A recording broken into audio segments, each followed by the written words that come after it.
Hi everyone, this is John Dickinson from Motionworks and welcome back to another After Effects tutorial. In this tutorial I'm going to introduce you to the recently released Boris Continuum Complete 9's brand new grunge filter. Now I've already got a composition set up, just a pre-comp here. Inside the pre-comp is a solid layer with the gradient ramp applied and some text, the word grunge. And there's also this layer underneath which is just some high contrast scratch stock imagery. And you'll see how I use that in a moment. If I select the grunge layer, come up to the effect menu and choose BCC 9 Stylize, BCC Grunge. That applies the effect and you can see an immediate change. What's happening here is this layer here, cracked paint.jpg, this image is being applied to our layer. If I click on this list, you can see there's a whole bunch of different images in here. The ones that come default with the effect are these ones down the bottom here. I've added a whole bunch of my own imagery in here. Let's take a look at these ones first. If I click on the down arrow, I can audition these images. And I actually helped Boris choose these images. Really wanted to choose ones which I thought were going to be the most useful. But the great news is you can add your own, and that's what I've done here. I've basically taken a bunch of images that I like, stock grungy images that I use a lot, and added them to the effect. And what's great about that is it gives me instant access to those images by just applying the effect rather than having to go to find them on my desktop, import them and add them as a layer, which is fantastic. So instant access to all your favorite stock imagery. Just going to go back up to cracked paint. There is an option to use texture. You can choose to use the texture or not. We'll take a look at that in a minute. Underneath the textures is the apply twirly, and underneath that is apply mode. I'm going to choose multiply. That's just going to multiply that with the layer. You can choose to adjust the apply mix, and you can also choose to add a color. You have brightness, contrast, saturation, tint color, and tint amount. I'm going to turn that off for now. Beneath that we have transformation. This is basically to position the texture. You can position it left or right, up and down. You can rotate it. Scale lock to X is on by default, but if you turn that off, you can scale the X and the Y. You can flip it, adjust the opacity, and the option to use the source alpha is on by default. Okay, so they're the basic things that apply to the overall texture. What you have underneath that is a whole range of different grungy settings. Displacement map, bump map, erosion, shake, flicker, scratches, orbs, dust, scan lines, spotlight, vignette, chromatic aberration, noise, grain, blur, and glow. And these are all the things that you can choose to grunge up your layer.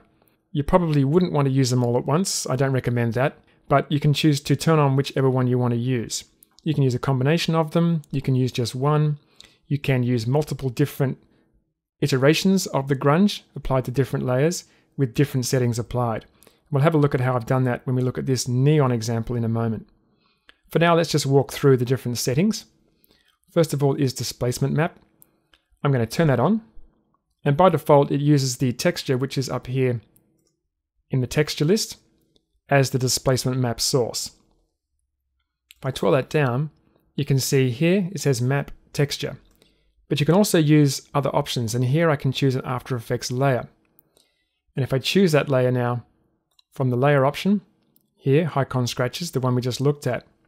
Now we're using that high contrast scratch layer as the displacement. And if I just increase the amount of displacement, you can see that starts to rip through that layer and gives some really nice looks. Almost looks like paint. Other than that, the displacement is pretty much like the After Effects displacement. I'm going to turn it off for now. Next we have bump map. I'm going to turn that on, and this gives the layer a faux 3D look. There's a range of different settings for bump map. Mostly you probably want to use the height. You can also adjust the light intensity and the light position. If you animated the position of the light, you can get some nice faux 3D effects. So nice to have a bit of bump there. Add a bit of fake 3D to your look. Next is erosion. Actually, before we go back, let's turn bump map back on. With bump map, you can also choose, as with displacement map, it's using the texture as the default to create the bump, but you can also choose an After Effects layer as well by choosing From Layer. I'm going to choose High-Con Scratches. Now you can see it's using the scratches to create the bump, which is a nice option. Let's just turn that off again. And erosion has the same option. If I click on erosion and twirl down erosion, once again I can use the texture, which is there by default, or I can use a layer. So here I can choose to erode this grunge layer by increasing the amount. And I've got to choose the layer, sorry. At the moment I've got none. I've got to choose High-Con Scratches. Increase the amount, and now we're eroding the layer using the High-Con Scratches as the map, which is nice. So you can erode the layer using the texture, or you can erode the layer using another layer. And of course this can be used as a transition, so you could erode it completely, or you can use it just to take chunks out of your layer. And this is quite nice if you want to just grunge up text. Just take little chunks out of the text and make it look really organic. You can see, we can see the transparency through there. Next is shake.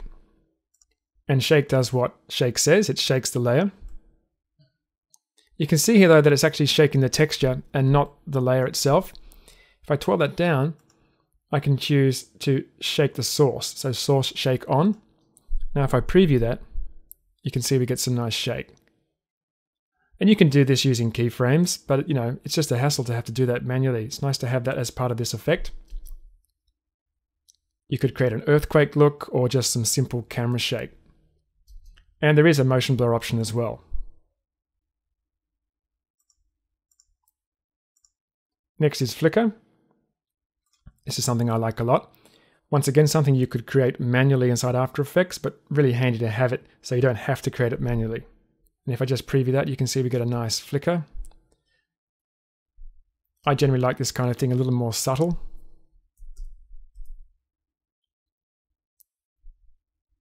Gives that kind of broken light look.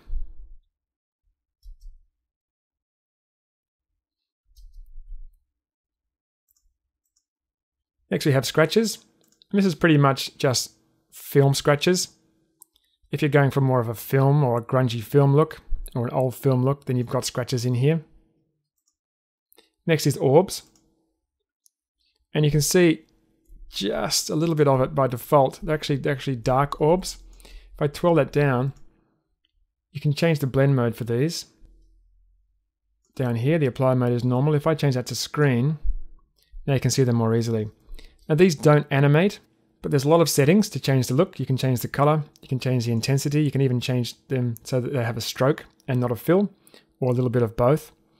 And these are nice to give that kind of bokeh kind of look. Even though they aren't animated, they still come in handy. Next is dust, and this is very handy. I'm a big fan of dust. I use stock footage for dust, and there are other options with plugins to use dust, and this one is actually very good. You can see it gives quite natural looking dust.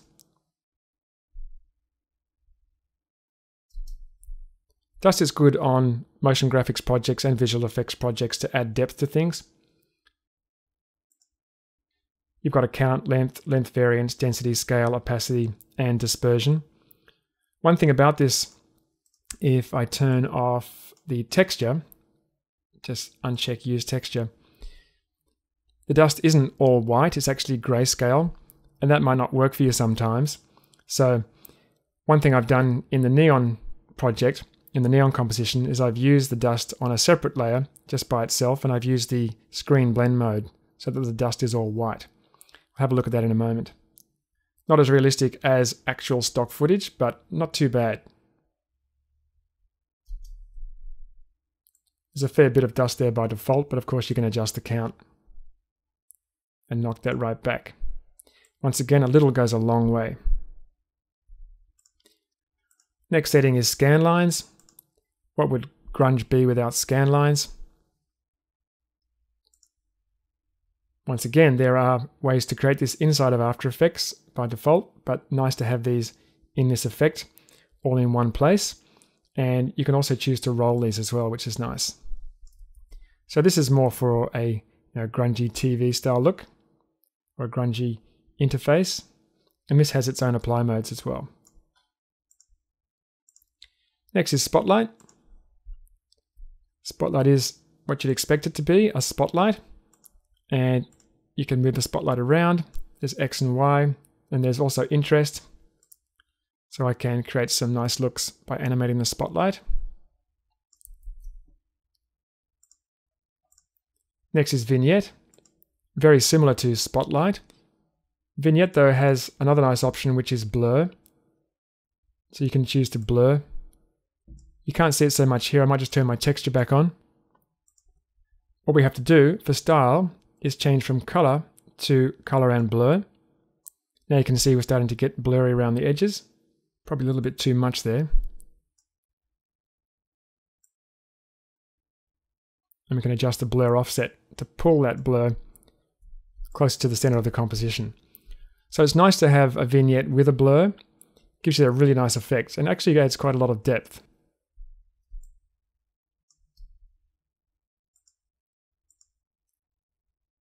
Next is chromatic aberration, quite a popular look these days. You have intensity. Once again, often a little goes a long way. The default look is actually quite good.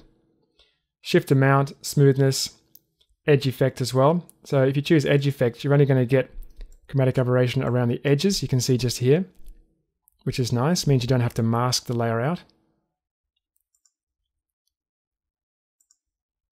Quite partial to a little bit of chromatic aberration, just like I am with the dust. Next is noise. Noise is pretty self-explanatory. You'd probably want to use noise with scan lines to get that old broken television look. There's also grain, and you'd probably want to use grain with the film scratches if you're going for more of a filmic look.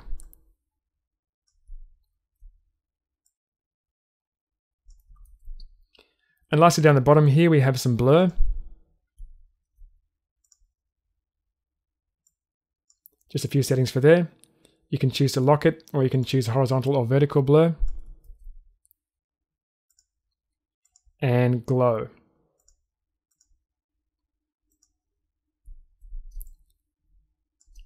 Nice to have the option to add some glow as well.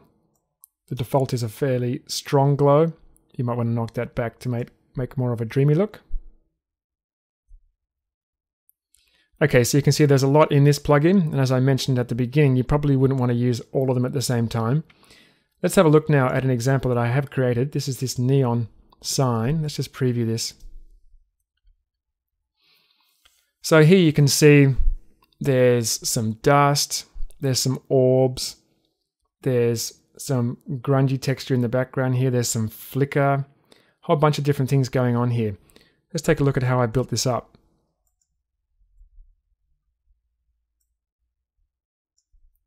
I've got a proxy enabled. I'm just going to turn that off. Okay, we'll start from the bottom. On the bottom we have a solid, and this is actually using Boris Continuum Complete's Stagelight effect. I do like this effect. It's basically a light to which we can apply smoke, and we get a really nice volumetric lighting look. That's the background. On top of that is an Illustrator mask. I've copied and pasted from Illustrator, creating this neon mask shape. This has nothing else applied. On top of that is this neon tube. And this is also from Illustrator. You can see I've just used the offset path function in Illustrator just to create an inner path. And this is what I'm using as the tube for the neon. And to that I've got applied a bunch of different Boris effects. Let's just start from the top. Turn that on. So you can see it's just blue, just masking out a blue solid. First of all is BCC Emboss. And of course I could have gone in and made a 3D object here, but I didn't have to. All I had to do was apply the emboss effect, and it's given me quite a realistic 3D tube. Now next I've applied BCC Grunge, and let's take a look at the settings I've used. I've used this scratches layer, and I've used flicker, and chromatic aberration, and glow. So only 3 settings from the grunge effect, And this is the result. So just an Illustrator layer, which is masked out with the BCC Emboss effect and the grunge effect. And it's starting to give me quite a realistic flickering neon look.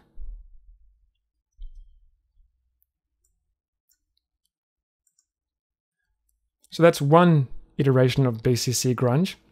On top of that, I've applied BCC Film Glow. It's a lovely soft glow, creating some lighting fall off. Looking good. I duplicated BCC Glow and made this one quite blue. You can see here the glow color is blue and it's got quite a strong intensity. Now we're really starting to look a bit more like neon lights. Looking good. And below that, I used BCC Grunge again. Now, let's just take a look at the settings I used here. I've used the texture, I've used that cracked paint texture, which is one of my textures. And what else have I used in here? Nothing else at all. All I've used is the cracked paint texture with none of the other settings turned on. Let's just turn that on. And you can see there that that is mixing with the layers above. And it's looking quite interesting because what it's doing is it's making it look as if this sign is on some kind of, cracked or old concrete wall. And the light from the neon is illuminating the wall behind the text, which is quite an interesting look. You can see that we can actually see that texture through the light as well, which doesn't look so realistic. But with a duplicated version of that on top, you can't really see that anymore. So that's basically the same effect duplicated and placed on top. There's a couple of edge grunge effects here which I didn't use. I'm just going to delete those. And this is the look so far. So we had the Stagelight effect in the background. We had the grey base. We had the neon tube layer, which is the Illustrator layer created using offset paths. And that has the emboss effect with the film glow effects and the grunge effects. And that was duplicated and placed on top, and none of them actually have any blend modes applied. So it's starting to look pretty nice. On top of that, we have dust, and I just named this dust, but of course it's BCC Grunge again. And here I've used the orbs and the dust, so just two settings from all of those settings. Just applied sparingly. And that's the look that we get. Of course, this area is nice and blue, and this is all grey, which doesn't look very realistic. And even though those orbs are stationary, they still add something to this scene. There's the dust. As I mentioned, what I've done is I've used the dust on a separate layer, and you can see here I've used the screen blend mode, and that's made the dust white. Dropped out all of the black and grey. On top of that, I've used another new effect from BCC 9, which is the 2 color strip effect. Just turn that on. This is going to give me the final grade. And that looks pretty nice.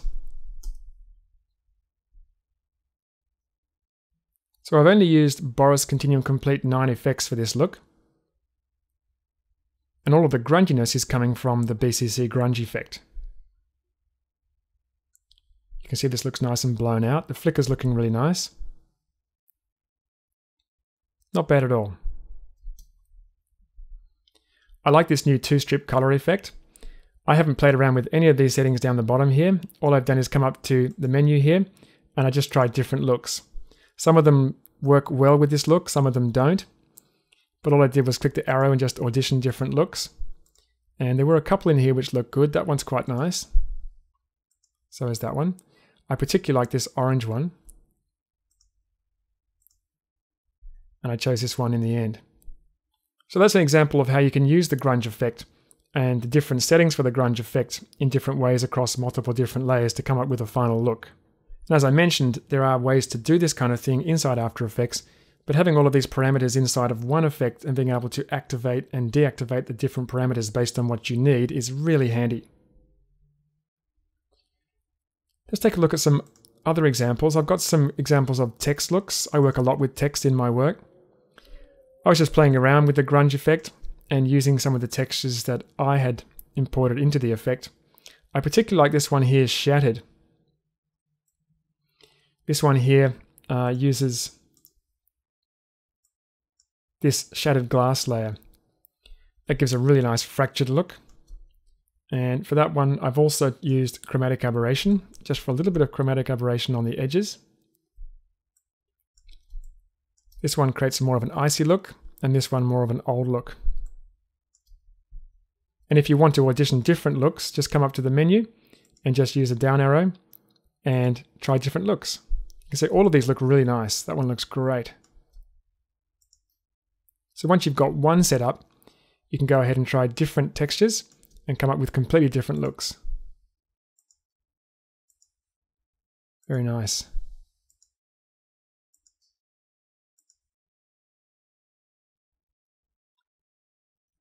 Okay, now one more thing I want to show you is this other new effect which Boris has in BCC 9, which is the edge grunge effect.